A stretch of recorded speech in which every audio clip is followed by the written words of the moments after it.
Okay, so we've been through this crisis, and there are all sorts of explanatory formats out there, and it's interesting to look at the different genres.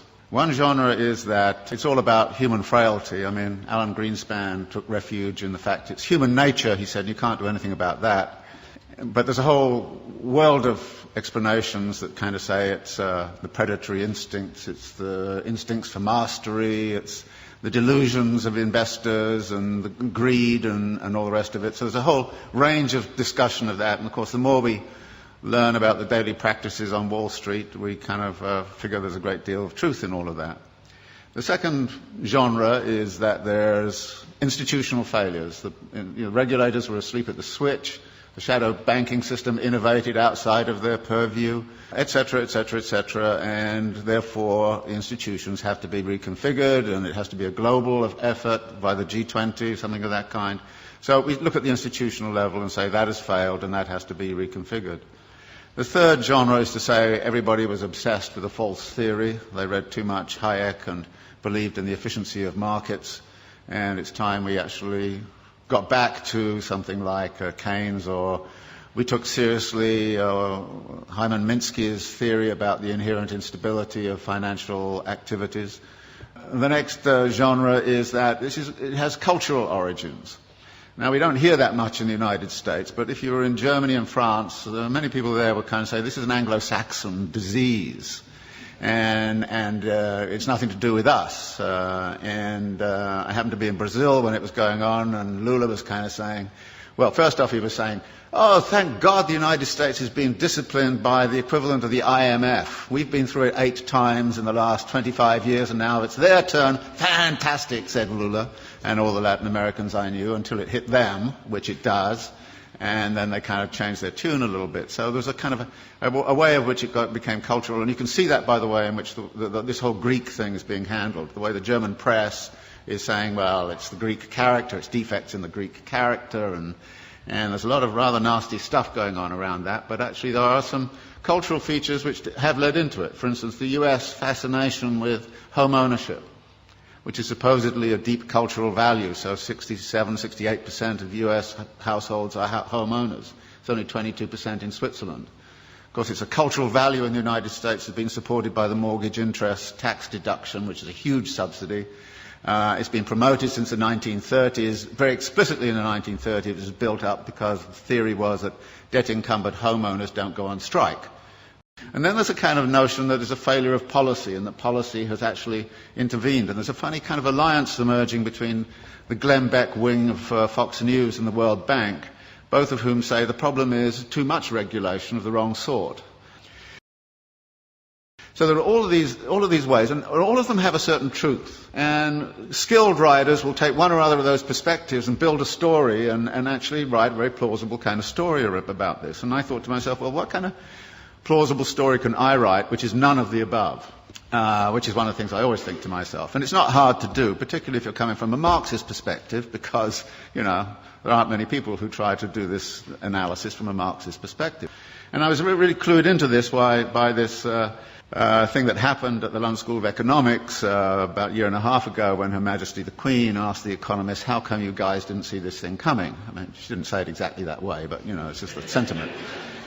And they got very upset, and then she actually called the Governor of the Bank of England and said, how come you didn't see it coming? And then the British Academy put forward got all together all of these economists, and they came up with this fabulous letter to Her Majesty. And it was it was absolutely astonishing. It said, well, many dedicated people, intelligent, smart, spent their lives working on aspects of this thing very, very seriously, but the one thing we missed was systemic risk.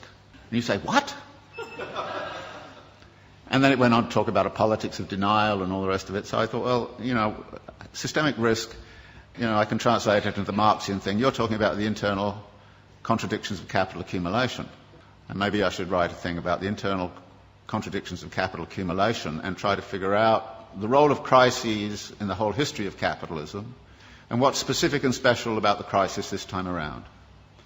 And there were 2 ways in which I thought I would do that. One was to sort of look at what's happened since 1970s to now.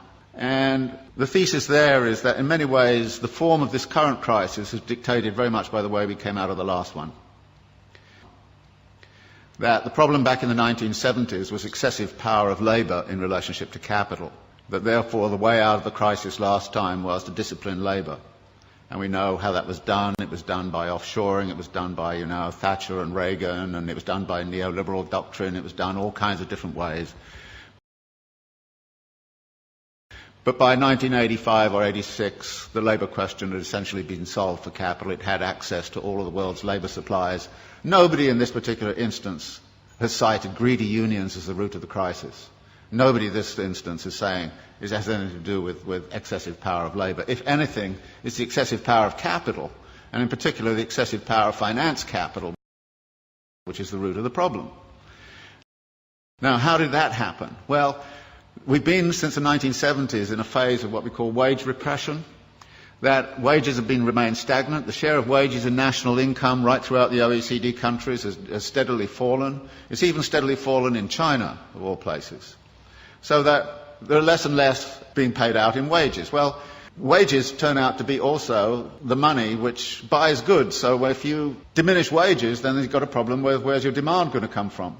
And the answer was, well, get out your credit cards. We'll give everybody credit cards. So we'll overcome, if you like, the problem of effective demand by actually pumping up the credit economy. And American households, British households have all roughly tripled their debt over the last 20, 30 years. And a vast amount of that debt, of course, has been within the housing market. And out of this comes a theory which is very, very important, that capitalism never solves its crisis problems. It moves them around geographically. And what we're seeing right now is a geographical movement of that. Everybody says, well, okay, everything's beginning to recover in the United States, and then Greece goes bang, and everybody goes, what about the pigs, And it's interesting. You had a finance crisis, which is in the financial system. You've sort of half solved that, but at the expense of a sovereign debt crisis. Actually, if you look at the accumulation process of capital, you see a number of limits and a number of barriers. And there's a wonderful language that Marx uses in the Grundrisse, where he talks about the way in which capital cannot abide a limit.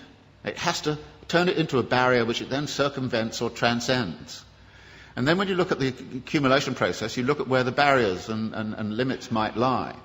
And the simple way to look at it is to say, look, the typical circulation process of accumulation goes like this. You start with some money, you go into the market and you buy labour, power and means of production, and you put them to work with a given technology and organisational form. You create a commodity which you then sell for the original money plus a profit. Now, you then take part of the profit and you recapitalise it into an expansion for very interesting reasons. Now, there are two things about this. One is there are a number of barrier points in here. How is the money got together in the right place at the right time in the right volume? And that takes financial ingenuity. So the whole history of capitalism has been about financial innovation. And financial innovation has the effect of also empowering the financiers. And the excessive power of the financiers can sometimes, they do get greedy, no question about it. And if you look at financial profits in the United States, they were soaring after 1990. They're going up like this. Profits in manufacturing were coming down like this. And you could see the imbalance. In this country, I think the way in which this country has sided with the City of London against British manufacturing since the 1950s onwards has had very serious implications for the economy of this country. You've actually screwed industry in order to keep, financiers happy. Any sensible person right now would join an anti-capitalist organisation. And you have to. Because otherwise we're going to have the continuation. And notice it's a continuation of all sorts of negative aspects. For instance, the racking up of wealth. You would have thought the crisis would have stopped that. Actually, more billionaires emerged in India last year than ever. They doubled last year. The wealth of the rich, I just read something this morning, in this country has accelerated. Just last year, what happened was the leading hedge fund owners got personal remunerations of $3 billion each in 1 year. Now, I thought it was obscene and insane a few years ago when they got 250 million. But they're now hauling in 3 billion. Now, that's not a world I want to live in, and if you want to live in it, be my guest. I don't see us debating and discussing this. I don't have the solutions. I think I know what the nature of the problem is. And unless we're prepared to have a very broad-based discussion that gets away from, the normal kind of pablum you get in the political campaign, and, everything's going to be okay here next year if you vote for me, it's crap. You should know it's crap, and say it is. And we have a duty, it seems to me, those of us who are academics and seriously involved in the world, to actually change our mode of thinking.